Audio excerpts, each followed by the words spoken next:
artists, actors, people like that, they live in a very strange bubble of their own. They're mollycoddled. They're highly privileged. We're talking about successful artists like George or Barbra Streisand or any other, really successful performing artist. They live in a relatively small world. Steve Wynn once defined the glamour of Las Vegas. He built landmarks like the Mirage, Bellagio, and Wynn Las Vegas, turning the city into a symbol of elegance and excess. For decades, he was praised as a visionary who changed how people viewed casinos and luxury. But years later, his world began to crumble. Allegations surfaced, partnerships collapsed, and the empire he built slowly slipped away. So, how did all this happen? Join us as we discuss the rise and downfall of the man who built Las Vegas. I'm in business in China. Yeah. I have great respect for the government there, and I have 20,000 employees or more there. And I wanted to stay out of the line of fire until the discussion about the People's Republic of China was more focused. Born January 27, 1942 in New Haven, Connecticut, to Michael and Zelma Weinberg, Steve Wynn came from modest beginnings that would later shape his path to building an empire. His father ran a string of bingo parlors along the East Coast, while his mother worked hard to keep the family afloat. In 1946, the family changed its surname from Weinberg to Wynn to avoid the social barriers they faced at the time. Wynn attended the University of Pennsylvania, where he graduated with a degree in English literature. That same year, tragedy struck when his father passed away, leaving behind not only a struggling family business but also more than $350,000 in gambling debts. At just 21 years old, Wynn was thrust into his father's world, forced to rebuild what had collapsed. Determined to pay off the debt and create something lasting, Wynn took control of the family's bingo operation in Maryland. The pressure to pay off the not-so-pleasant group of individuals whom his father owed weighed heavily on him, and what began as an attempt to clear the debts soon became the start of a legacy that would transform Las Vegas into the global capital of luxury and entertainment. In 1967, Wynn moved to Las Vegas, a city still defining its identity. Then, most casinos looked alike, and few offered real luxury. But Wynn had a different vision. He wanted to build places that didn't just take people's money but gave them something unforgettable in return. With the limited experience he gained from his father's business, he bought a small share of the Frontier Hotel and Casino. It wasn't much, but it allowed him to better understand how the business worked from the inside. Wynn picked up things quickly. He watched how guests behaved, how casinos made profits, and how small design changes could influence customer spending.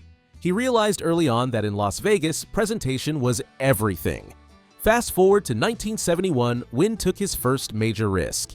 He borrowed money and bought a controlling interest in the Golden Nugget in downtown Las Vegas.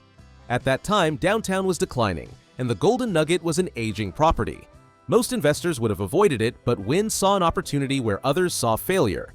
He believed that if he could transform it into a high-end experience, it could attract a new kind of customer, one who valued comfort as much as gambling. He began redesigning the Golden Nugget from scratch. He upgraded the floors and gaming machines and focused on service. His goal was to make guests feel important the moment they stepped through the door. He added restaurants, brought in headline entertainers, and changed the tone of the casino from noisy to elegant. In just a few years, profits skyrocketed. The Golden Nugget became the pride of downtown Las Vegas, and Wynn's reputation as a visionary started to grow. That success gave him the confidence and money to expand. In 1980, he opened the Golden Nugget Atlantic City in New Jersey, his first major project outside Nevada. It was a bold move since Atlantic City had just begun allowing casino gambling. Wynn spent around $140 million building the resort, making sure it reflected the same style that made his Las Vegas property thrive. The Atlantic City Golden Nugget quickly became one of the most profitable casinos in the city. It attracted celebrities, big spenders, and even rival casino owners who wanted to see what Wynn had done differently. By 1987, the Atlantic City property had reached its peak, and Wynn saw a chance to cash out while demand was high. He sold it to Bally's Manufacturing for roughly $440 million, a huge profit for a project less than a decade old. The sale gave Wynn the capital to return to Las Vegas and take on something far greater. That same year, he turned his attention to the Las Vegas Strip. At the time, the Strip was still dominated by old-style casinos that offered little beyond table games and slot machines. Wynn wanted to build something that would stand apart, something that would redefine what a casino could be. He purchased land and began planning the Mirage, spending around $630 million, a figure that stunned the world at that time. Wynn financed the project by issuing high-yield bonds, something no other casino owner had dared to do. Many thought he was out of his mind, but Wynn trusted his instincts. When the Mirage opened in November 1989, it became an instant success. Guests were greeted by a man-made volcano that erupted nightly, a tropical atrium filled with exotic plants, and a white tiger habitat that drew thousands of visitors each day. Inside, the hotel was filled with marble floors, elegant lighting, and a calm atmosphere that set it apart from the noisy casinos of old Las Vegas. It was the first true mega-resort on the Strip. The Mirage earned hundreds of millions within its first year, proving that Wynn's model of entertainment-driven luxury worked. The success of the Mirage triggered a new era in Las Vegas. Competitors rushed to follow his lead, but Wynn was already planning his next move. In 1993, he opened Treasure Island, built at a cost of about $450 million.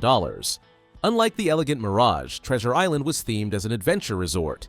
Outside, a lagoon served as the stage for live pirate battles, complete with explosions and ship duels. Families and tourists crowded the sidewalks just to watch the nightly show. Inside, the casino blended fun with class. Treasure Island proved that Wynn could mix spectacle with profitability. But that wasn't all. By the mid-1990s, Wynn was ready for his most ambitious project yet. He bought the site of the Old Dunes Hotel for about $75 million and envisioned something that would redefine Las Vegas. In 1998, Steve Wynn unveiled the Bellagio, a resort built at a cost of more than $1.6 billion. It instantly became a new symbol of luxury and elegance on the Strip. You see, Wynn had undoubtedly been pushing limits, but he outdid himself with the Bellagio. Wynn's new masterpiece was different from any other resort in the world. In front of the hotel stretched an 8-acre lake where fountains danced to music and lights.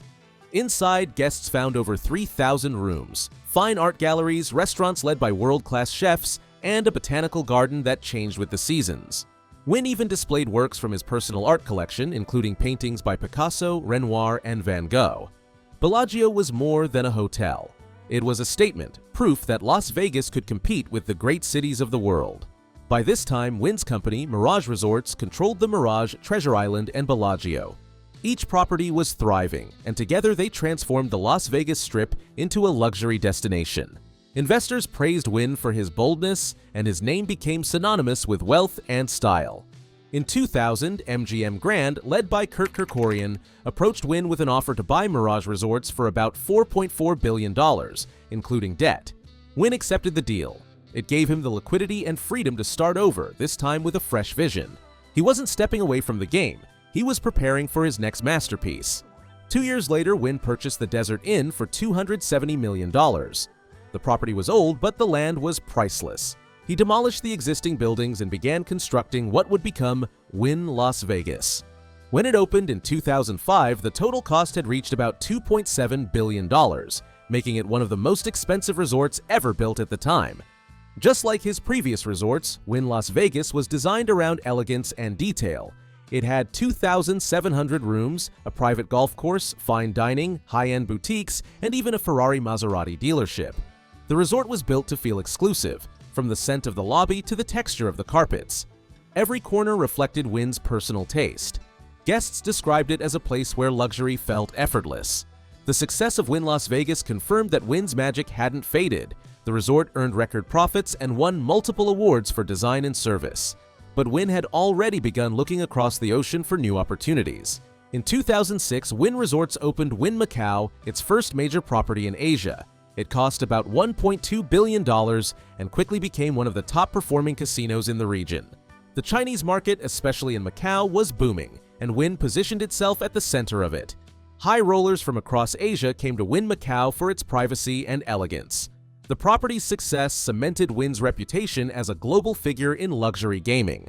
In 2008, he expanded again with Encore Las Vegas, built next to Wynn Las Vegas at a cost of roughly $2.3 billion. The two properties worked together as one vast luxury destination, each with its own distinct design and character.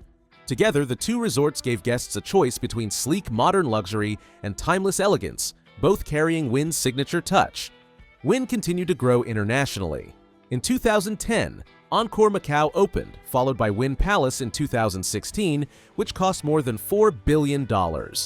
Wynn Palace featured a performance lake with moving fountains, gondola rides, and one of the most intricate interior designs in the world. What made Wynn's rise extraordinary was not just the money he spent, but how he spent it. He believed that guests could feel quality even if they couldn't define it. He would spend weeks choosing the right color for a carpet or the right scent for a hallway. His perfectionism sometimes caused delays, but it gave his resorts a feeling that no one else could match. Financing these projects took skill as well. Wynn used a mix of equity and strategic sales. He often sold existing assets to fund new builds, timing his exits when property values were highest. For instance, he sold the Atlantic City Golden Nugget, which helped finance the Mirage, and the sale of Mirage Resorts later funded Wynn Las Vegas. He turned real estate into a cycle of reinvestment, each resort financing the next. By the time Wynn Palace opened, his company was valued at billions, and his name had become one of the most recognized in the world of hospitality. From downtown Las Vegas to Macau, his influence stretched across continents. He had taken an industry known for little beyond neon lights and turned it into an art form built around comfort and emotion. However, behind the shimmering lights and the dancing fountains, speculation had started to spread. For years, whispers followed Wynn through boardrooms, faint enough to ignore but persistent enough to linger. But in January 2018, an investigation by the Wall Street Journal pulled those whispers into the open and exposed Wynn's private life to the world. The report detailed multiple allegations from former employees, including claims of harassment and coercion. The story sent shockwaves through the casino world. Wynn, who had spent decades building an image of control and luxury, was suddenly accused of behavior that contradicted everything he had represented. Within days, Wynn Resorts' stock value fell drastically. The board of directors called for an emergency meeting, and Nevada's Gaming Control Board announced an investigation. Wynn denied all allegations, calling them preposterous. Yet, as more details came out, silence spread across his empire. Employees were afraid to speak, investors panicked, and longtime partners began to distance themselves.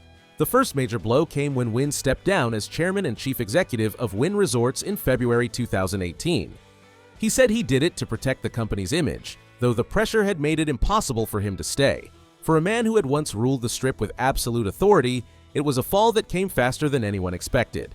As Wynn resigned, regulators in Nevada, Massachusetts, and Macau all opened separate investigations.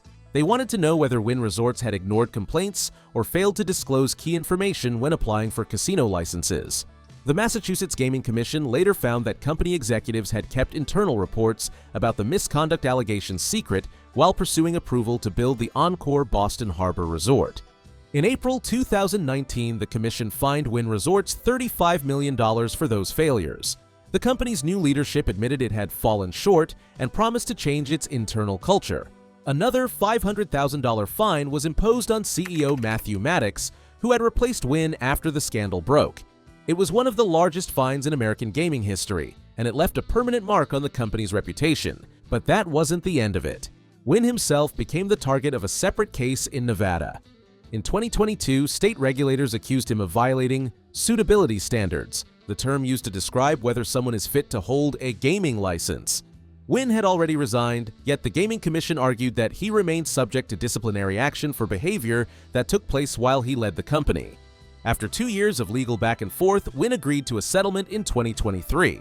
He paid a $10 million fine and accepted a lifetime ban from any involvement in Nevada's casino industry. Away from gaming, Wynn's legal troubles took a different path. In May 2022, the U.S. Department of Justice filed a civil lawsuit accusing him of acting as an unregistered agent for the Chinese government. According to the complaint, Wynn allegedly tried to convince President Donald Trump's administration to return a Chinese billionaire who had sought asylum in the United States. The Justice Department claimed Wynn had acted at the request of Chinese officials while he was serving as finance chair for the Republican National Committee. Wynn's lawyers denied the accusations, arguing that any discussions he had were unrelated to government business. In June 2024, an appeals court dismissed the case, saying Wynn no longer had any legal duty to register under the Foreign Agents Registration Act. Although he was cleared, the lawsuit added another stain to his record. The civil lawsuits began to pile up. Shareholders filed multiple suits accusing Wynn and his company of misleading investors by hiding the harassment allegations. They argued that by keeping those accusations secret, Wynn Resorts had artificially inflated its value, costing investors millions when the truth came out. In 2019, the company agreed to pay a $20 million settlement, while insurance carriers added another $21 million on behalf of certain former executives. It was meant to close the chapter, but the damage was done. Inside the company, several female employees who had worked in the Wynn Las Vegas salon also came forward. They said that management had ignored their complaints about Wynn's behavior. 9 of those women filed a lawsuit against Wynn Resorts, accusing it of failing to protect them from harassment. Though Wynn himself was no longer a defendant, his name hung over every page of the case.